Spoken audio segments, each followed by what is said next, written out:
Bismillahirrahmanirrahim. Assalamualaikum warahmatullahi wabarakatuh. Alhamdulillah, wassalatu wassalamu ala rasulillah wa ala alihi wa ashabihi wa man tabi'ahum bi ihsanin ila yaumiddin wa ba'd.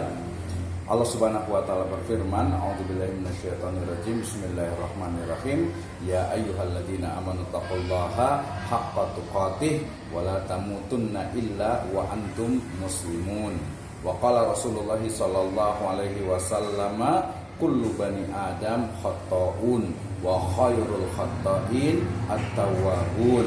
Amma ba'd, fa inna asdaqal hadits kitabullah wa khairal huda huda Nabi sallallahu alaihi wasallam. Alhamdulillah, syukur Allah subhanahu wa ta'ala yang telah memberikan kepada kita kenikmatan iman, Islam dan juga ihsan. Salawat dan salam sama-sama kita panjatkan kepada junjungan alam Habibana wa Nabiyana wa Sayyidana wa Maulana Muhammadin sallallahu alaihi wasallam, kepada seluruh ahlul baitnya, para sahabatnya, serta orang-orang yang senantiasa mengikuti jejak sunnahnya hingga akhir zaman. Sebagai manusia, kita diciptakan oleh Allah Subhanahu wa ta'ala dengan segala kekurangannya. Ini sebagaimana sabda dari Nabi Shallallahu Alaihi Wasallam, bahwasanya beliau bersabda, kullu bani adam khata'un, ya, bahwa setiap anak Adam, ya, dalam riwayat yang lainnya dikatakan kullu bani adam, dikatakan juga bahwasanya setiap manusia, ya, jadi setiap anak Adam itu, setiap manusia itu pernah melakukan kesalahan, ya, dan wa khairul khata'in, dan sebaik-baik orang yang melakukan kesalahan itu adalah at-tawwabun, yang segera kembali ke jalan yang benar. Nah, merujuk kepada riwayat ini, sabda beliau ini, Nabi Muhammad SAW, maka menunjukkan bahwa setiap manusia itu pasti pernah melakukan kesalahan, pasti pernah melakukan dosa dan juga maksiat kepada Allah Azza wa Jalla. Tetapi bukan itu yang diperkarakan. Yang menjadi masalah adalah ketika dia itu berbuat dosa, berbuat kesalahan, kemudian dia kembali kepada Allah Subhanahu wa ta'ala, at-tawwabun, yaitu orang-orang yang bertaubat, yang kembali kepada jalan dan juga syariat Allah Subhanahu wa ta'ala. Dan ini biasanya, ya, yang paling sering terjadi adalah ketika memang seseorang itu melakukan kesalahan, baik itu karena al-khata', ya, karena kesalahan itu mungkin karena nisyan, karena lupa, kemudian juga mungkin karena tabaul hawa, ya, mengikuti hawa nafsunya, gitu, ya. Maka ini adalah sebuah kesalahan, ya, yang memang itu menjadi salah satu dari karakter manusia.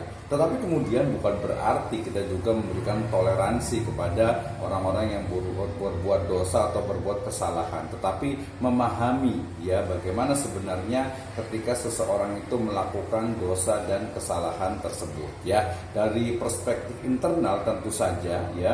Nah, misalnya kita yang telah melakukan dosa dan kesalahan, maka segera, ya, kembali ke jalan Allah Subhanahu wa ta'ala sebagaimana firman-Nya, a'udzubillahi minasyaitonir rajim, bismillahirrahmanirrahim, wasari'u ila maghfiratin min rabbikum wa jannatin 'arduhas samawati wal ard uiddat lil muttaqin, ya. Kembalilah, bersegeralah kembali kepada ampunan Allah Subhanahu wa ta'ala yang telah disediakan untuk kalian itu surga, ya, yang seluas langit dan bumi. Nah, merujuk kepada ayat ini bahwa kembali kepada Allah Subhanahu wa ta'ala dengan bertaubat, ya, dengan kembali kepada syariatnya, itu adalah sebuah keniscayaan.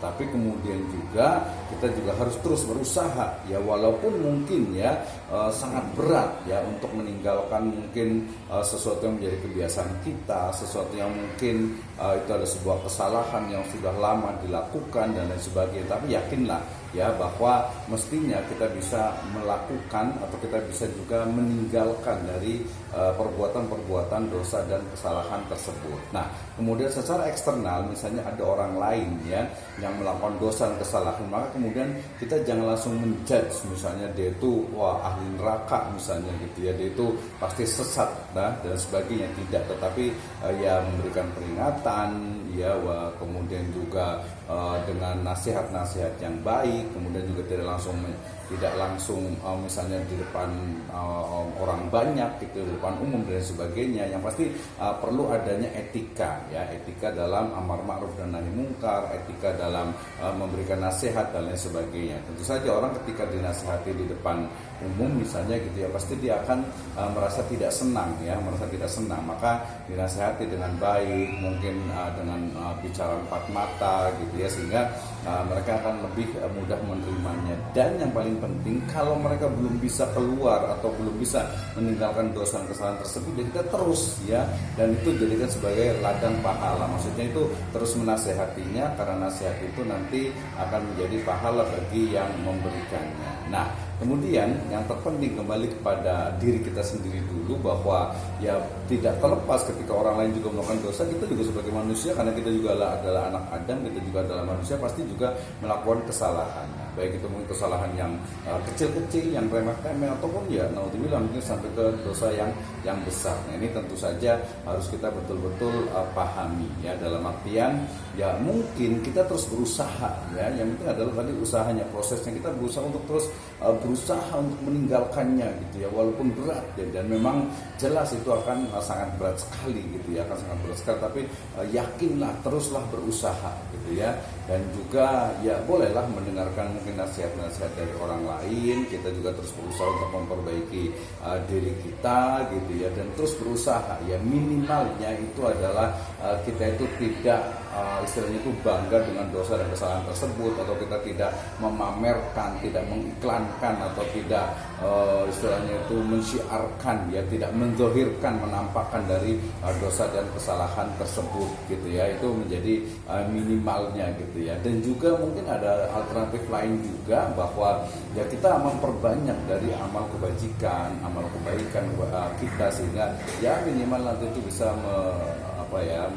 sedikit timbangan berat kebaikan lah gitu ya. Jadi ada mungkin kita punya dosa dan kesalahan, kita punya mungkin kemaksiatan, kemudian kita perbanyak juga berbuat kebaikan, karena mudah-mudahan minimal itu bisa memberatkan lah ya amal kebajikan kita dibanding dengan amal kesalahan kita ini. Nah, demikian mudah-mudahan Allah Subhanahu wa taala senantiasa memberikan kekuatan, hidayah serta inayahnya di tengah segala kekurangan kita, di tengah mungkin dosa, kemaksiatan dan kesalahan yang kita lakukan baik sengaja ataupun tidak. Kita terus berusaha untuk maju, kita berusaha terus untuk beribadah kepada Allah Subhanahu wa taala, ya terus introspeksi diri, terus muhasabah diri, jangan pernah ada dalam diri itu sifat sombong, sifat merasa benar sendiri, sifat paling baik, kemudian melihat orang lain yang berbuat maksiat, berbuat dosa, berbuat kesalahan itu mereka itu adalah buruk, apalagi mereka adalah dianggap sebagai ahli neraka, sesat dan sebagainya. Tidak, tapi kita perbaiki diri kita dulu, kita perbaiki akidah kita perbaiki muamalah kita perbaiki syariat kita, dan ketika melihat orang lain ya yang berbuat kesalahan, kita lebih bijak dengan menasihatinya ya dengan baik, dan juga tidak kemudian menjudge-nya. Ya, demikian wallahu a'lam bishawab. Mudah-mudahan bermanfaat. Billahi taufiq wal hidayah. Wallahu muwaffiqil aqwamit thoriq. Assalamualaikum warahmatullahi wabarakatuh.